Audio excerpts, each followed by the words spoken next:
Next, we are going to see distributed version control. In this, we'll see GitHub and Git LFS. In the version control system, basically it is also been named as revision control, or source control management, or source code management.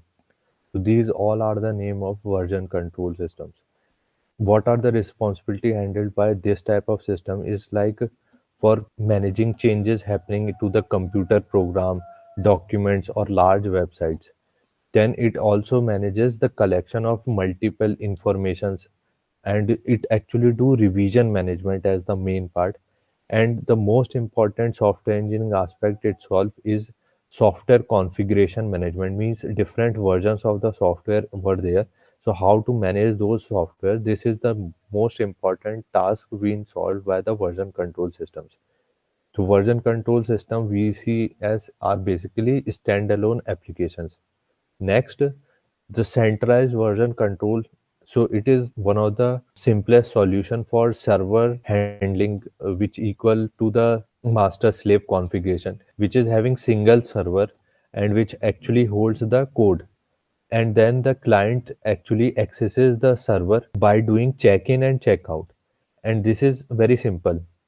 The CVS actually a kind of a CVC, and subversion is also kind of a centralized version control, and visual source safe was also a kind of a centralized version control.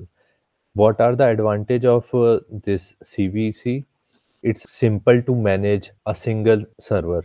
So it's simple way, you just have one server and client were the asking for the internal repositories. And then the cons disadvantage was like a single server failure. So if you have that server failed, then the whole repository will may be lost. Then next were like distributed version control. So it is also known as distributed revision control. It is one of the form of version control which actually do the complete code base analysis, and then it includes the full history of the code and also do the mirror, means replication of a similar repository at developers computers. And these are the following features which are enabled by the distributed version control system.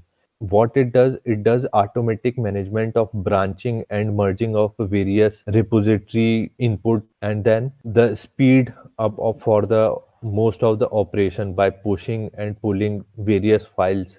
And then this distributed version control also improves the ability to work offline. And then DVC also improves the single location backup, means you don't need to rely on the single location for backup. You have multiple developers working at different points, so they also have the source code or repository working at their own computer. The single point failure would be resolved with the DVC. Then each client actually holds the copy of code base or repository. Then the code was being shared between the clients by push and pull. It's very simple. So advantage of this is the same. The many operation means no single point failures could be there. And disadvantage was when it is complex to manage. It's not that easy managing the Git repository or the distributed version control system.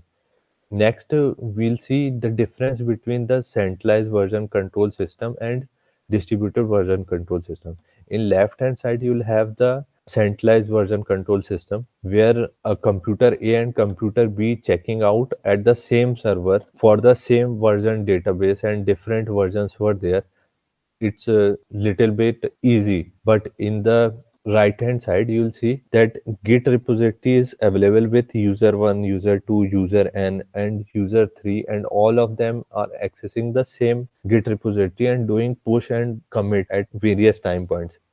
Next, we see Git is a kind of distributed version control system, and it actually tracks the source code files for doing software development, and it actually makes easy for designing, coordinating work for the programmers. Actually, Git uses and helpful for speeding up the project development. Then data integrity could be supported. Then it also support distributed and non-linear workflow. It was been invented by Linus Torvald in 2005, who had also developed a Linux kernel. Then Git was a kind of directory which was being available to the every developer who is having that repository, and it is independent of network or centralized server. This is a kind of advantage. So next we'll see GitHub. It is a kind of web hosting, means website, which is having following functionality of a distributed version control system. Like it has for the software development, it is having all the properties of distributed version control system. Then GitHub also supports source code management, and GitHub features are like bug tracking, continuous integration, change management, and it also supports some of the feature for the request task management, and wiki means document management. Then the main feature, technical features are like branching, merging of code, then fetching of the code, then committing those code based upon the push files. Then you can have the feature like pull or clone for the whole repository and its some of the file. Then in January 2020, GitHub reports that 40 million users. You can assume the popularity of GitHub. Then it also have more than 190 million repositories. Out of them, 28 million plus repositories are available publicly, and it is one of the world's largest source code hosting website. You have seen GitHub Desktop. It is a RAAS. What is RAS client? It is repository as a service client. So GitHub actually supports GitHub Desktop. What it does, it actually simplifies the developer workflow by abstracting all the Git feature. Means you do not need to go inside the command, and you don't need to bother about too much about command. You just have to drag and drop and do the import and do the commit, all the things at the touch level of mouse click, and simple, it's very simple. Then you have attribute to be committed for the different collaboration of different co-authors of that code working together. It's very easy. Then you can do checkout and push and pull of the commit that you want to make at different state of time, and being managed by the senior as well. Then you have syntax generation for the highlighting differences being done at the code time points, and it highlights all the diffs. And then you can expand those images of diff for supporting comparison of those images. Image based comparison could be easy for you to do. Then it also extends some of the feature of a different type of text editor and shell script. You can have shell editors. You can combine all these editors as an extensive feature of GitHub Desktop. You also have a large open source community which is working and collaborating together for this type of novel cause of generating GitHub Desktop, making it better as possible. So this is the image and the feature of the GitHub Desktop and repository as a service client. So you have like change in the repository. You can see the history of each individual file. You can fetch the original available code, and you can push the code, and you can see different type of repositories and different type of branch in this, and you can have a very good GUI for checking what are the differences happened with the various versions of the software. So this is the purpose of RAS, means repository as a service client, which is GitHub Desktop. So it actually a kind of a client for a GitHub services, which actually manages the repository. Next, Git LFS. In the Git LFS means large file storage system, and it's being used for storing large file of audio, video, data sets, other type of data sets, graphics, which are having larger in size, means extended to some gigabytes of memory, using some gigabytes.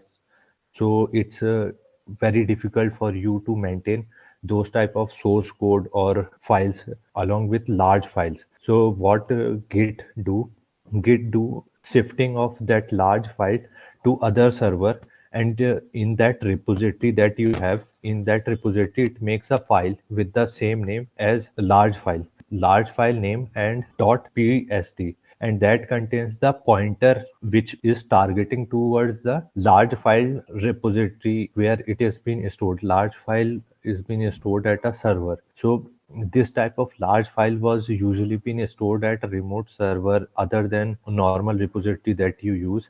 And for doing that, you can use github.com also store the large file, and GitHub Enterprise also stores that. And then you for doing that you need to install Git LFS separately apart from Git installing Git or Git desktop or other things. So Git LFS is a different thing other from Git desktop or Git itself. So Git LFS you have to install. Then you have to add the file like file.pds to that large file system. It will move to that large file system. Then you have to do commit for doing the shifting that large file, and then you can push that file to the original master link of that repository. So thanks, and next we will discuss cloud security and privacy policies. We'll see cloud security and privacy policies of NIST and GDPR and different CDN securities in the next class. Bye, all of you guys. Thanks for being in the presentation.